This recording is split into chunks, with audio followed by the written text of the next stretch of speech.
Баршаңызға сәлем достар, каналыма қош келдіңіздер. Бүгін сіздерге өте дәмді, ең керемет өзімнің сүйікті тағамдарымның бірі сорпа тамағының рецептімен бөлісемін.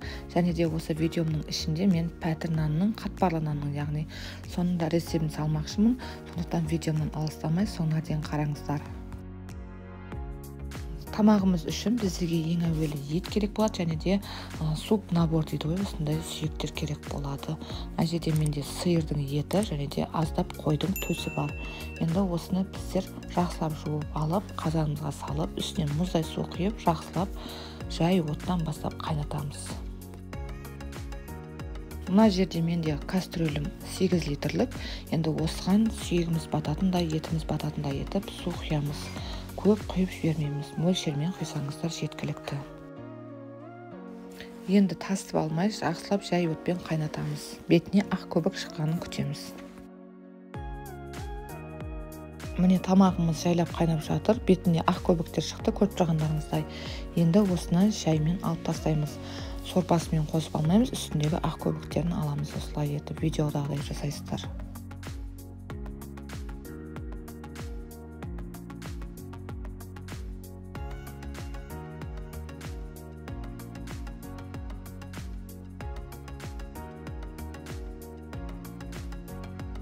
Тамағымыз бір қайнап шықты. Енді бір қайнап шыққаннан кейін көбігін алдық. Енді пиязымызды саламыз, және де жаңағы сәбізімізді де саламыз. Арасында осындай сапырып тұрыңыздар.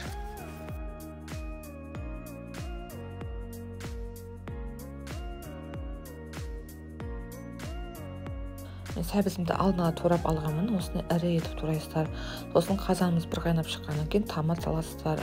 Жаңағы көп емес, аз мөлшерде томат салыңыздар. Сосын астын жай отта қайнатамыз. Етіміз пісіп қалды. Енді картошкамызды саламыз. Картошкамызды да осы ірі етіп тураймыз. Мен тамағымды 4-тен бастап қайнаттым.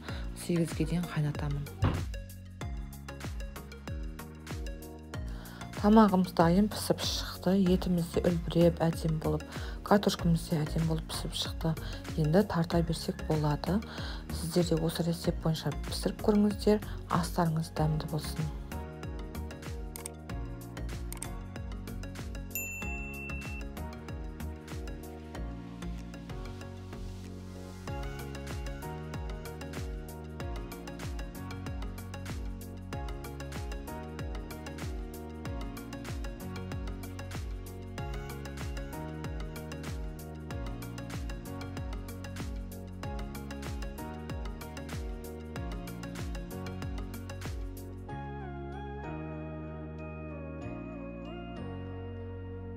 Ал енді пәтірімізді дайындаймыз. Ол үшін ыдысымда менің тұз бар, және де салқын су. Енді осы тұзды ерігенше араластырып аламыз. Және де мен бүкілін көз мөлшерімен жасадым. Енді осының үстіне електен ұн өткізіп, жақсылап қамыр етіп илеп аламыз.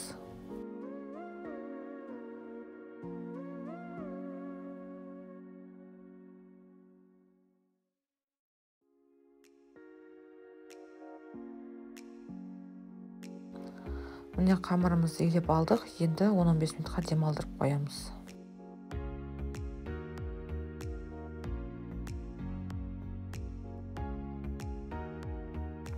Қамырымыз демалғаннан кейін мен екіге бөліп алдым. 2 сола қамыр етіп. Енді біреуін алып, қолымыздың көмегімен жақсылап жұқартып бастаймыз. Пәтір нанды әркім әрқалай жасайды. Біреулер дрож салып, ашытқа салып жасайды. Ал мен ондай еткен жоқпын. Кәдімгі тұзбен суға иледім. Және де сіздерге 100% ұнайды. Осы рецептпен жасап көріңіздер.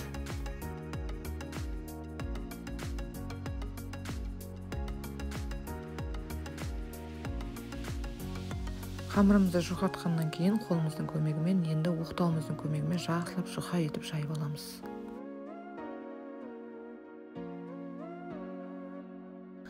Достар, менің каналыма міндетті түрде тіркеліп алыңыздар. Алда уақытта керемет рецепттермен бөлісемін.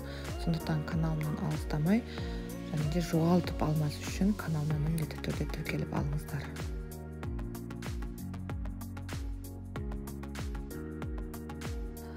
Негізі пәтір нанның қамырын өте қатты емес, жұмсақтау етіп илесеңіздер, пәтір нандарыңыз жұп-жұмсақ болып шығады.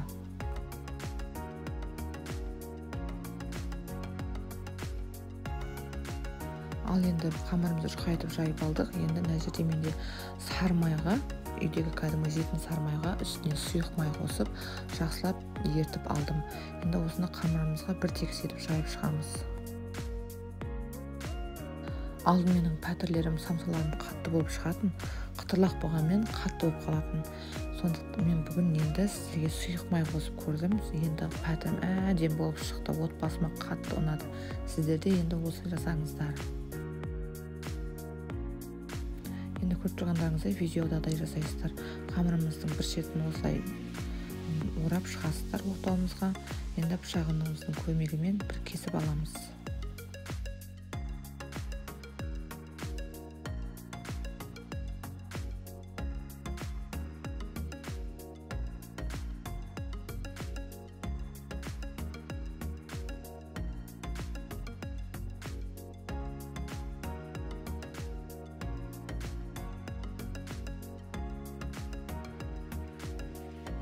Бірінші суаламызға майымызды жағып алдық. Енді морозильникке 1 сағатқа қойып қоямыз.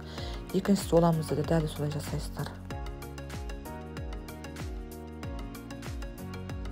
Енді алдын ала пешімізді қыздырып қоямыз. 180-200 градуста пісіріп аламыз.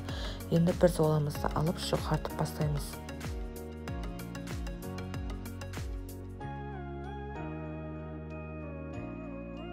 Қамырымыз демалған сайын күшті болып шығады. Негізі пәтір, самсаны алдын ала бастаған жақсы. Ертерек бастасаңыздар, майымыз да сіңіп, және де жұмсақ қытырлақ болып шығады. Енді пешіміздің противеніне осылай қамырымызды жайғастырамыз. Астына пергамент қағазын төсейміз, және де шұқығышпен шұқып шығасыздар. Сосын үстіне мен жұмыртқаның сарысын жағып қойдым. Және де 180 градуста қызарғанша пісіріп аламыз.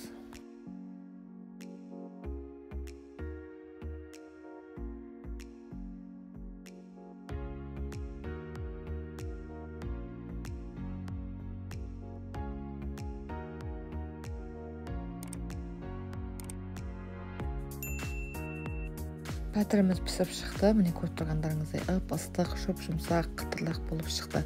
Сіздер де дәл осы рецепт бойынша жасап көріңіздер. Жаңағы пәтірге міндетті түрде сары майға сұйық май қосып жасаңыздар, сол кезде әдемі болып шығады. 100% сіздерге де ұнайды. Енді осы рецепт бойынша жасаңыздар. Алдағы видеомда кездескенше сау саламат болыңыздар.